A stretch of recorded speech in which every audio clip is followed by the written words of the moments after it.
Hi guys, sura jirtu akkam nagaa keessan hordoftoota fi kabajamtoota kiyya nagaadha. Ani nagaan jira galata rabbii akkamisin. Warri maatii naaf hin taane maatii naaf ta'a asumaan jechuudha. Subscribe naa godha, like naa godha, share naa godha. Hordoftoota fi kabajamtoota kiyya. Yoo isin nun jabeessin eenyutu nu jabeessa? Yoo isin nun guddisin eenyutu nu guddisa?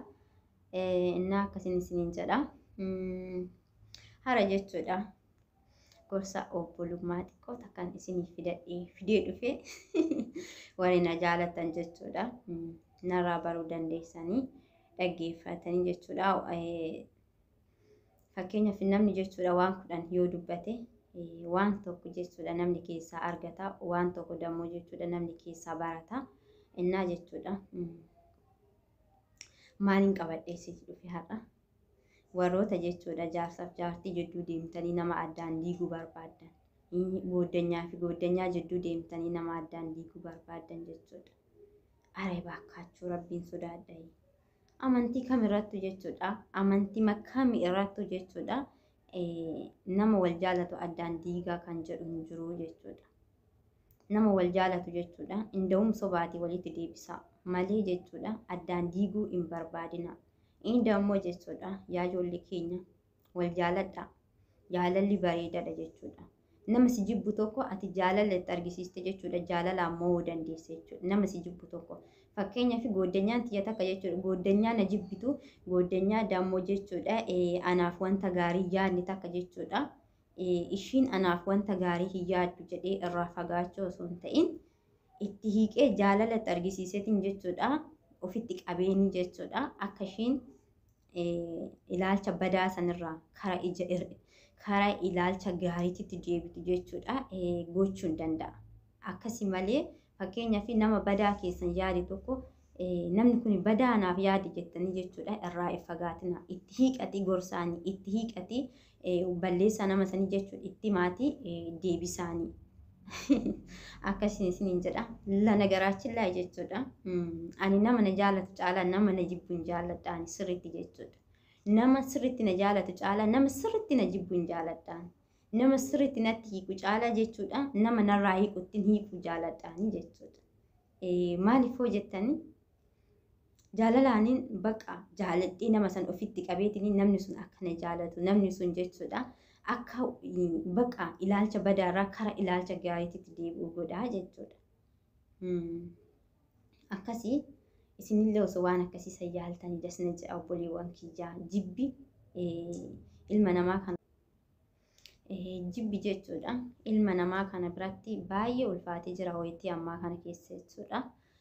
Uummanni namni wal jaalatu hin jiru. Haati ilmoo jibbitiin, ilmoon haadha jibbitii, abbaan ilma jibbaa. Ilmi dammoo abbaa jibba jechuudha. Keessa dabarse fakkeenyaaf haadhaaf ilmoo caalaa kan walitti hiiku jira hin jiru. Isaanu jechuudha ilmoo ofiitu iyyuu hin jaalatanii, ilmoo ofiitu iyyuu hin jaalatanii, haati dammoo ilmoo ofiitu hin jaalattu jechuudha.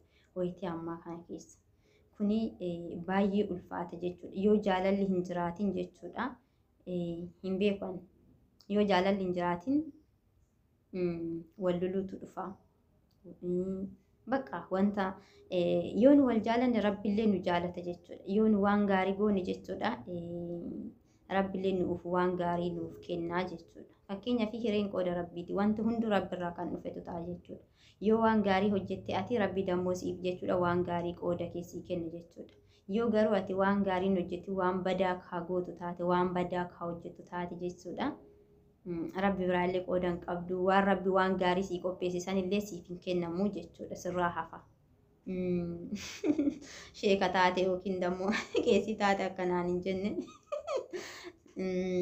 Akkasiin isiniin jedha. Kanaafiyyuu waan gaarii yaadaa obboleessa keessan hin jibbinaa, obboleetti keessan hin jibbinaa.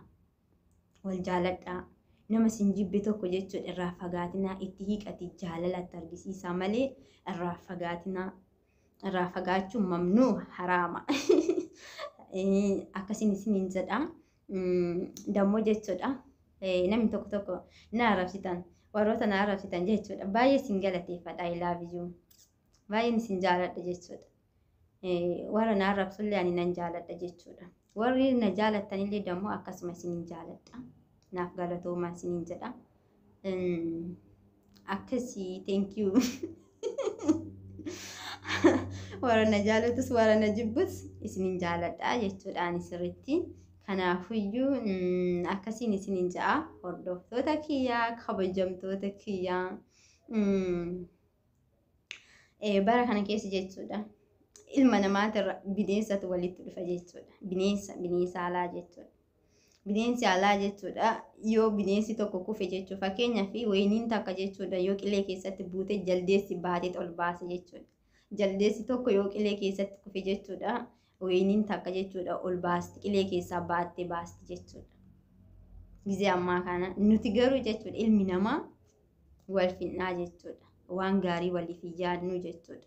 Ara waan gaarii waliif yaadnu addunyaa tana boru gannee biraa deemna. Mana keenya miti bar karaarra deemaa jirra.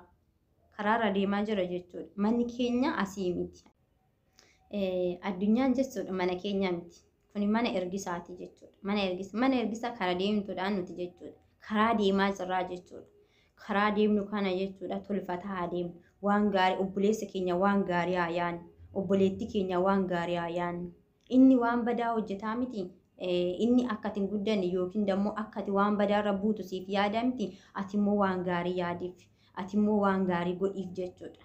Nama si jibbu tokko jaalalatti argisiisin. Nama si jibbu tokko irraa hin fagaatin jechuudha. Rakkinni inni qabu gaafadhu itti hiikiti. Innaa jechuudha. Mana ormaa keessatti walitti hin bu'inaa. Walitti hin aarinaa. Garaa keessan keessa nyaqarsa baatanii hin deeminaa. Nyaqarsa jechuudha. Nyaqarsa baatanii hin deeminaa. Yoo aartanillee haasaati baafadhaan dubbadhaati baafadhaan innaa jechuudha. Nyaqarsa baatanii hin deeminaa.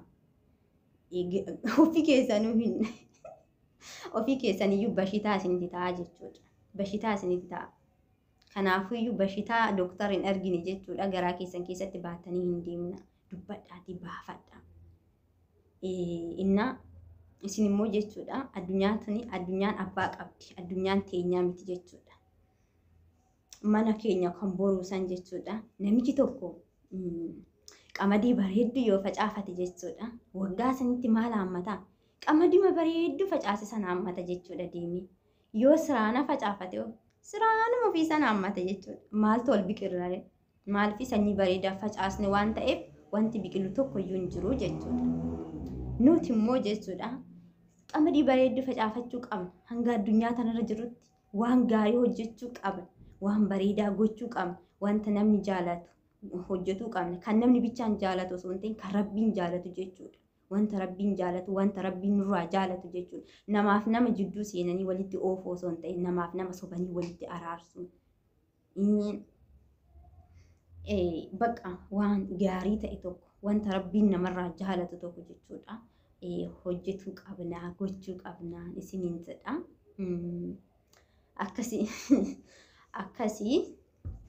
Akkasiin isiniin jedha. Mana ormaa keessatti walitti wannoon jedhina. Manni ormaa jechuun mana keessa hojjennu kan osoo hin ta'in addunyaan tunu mana ormaati jechuudha.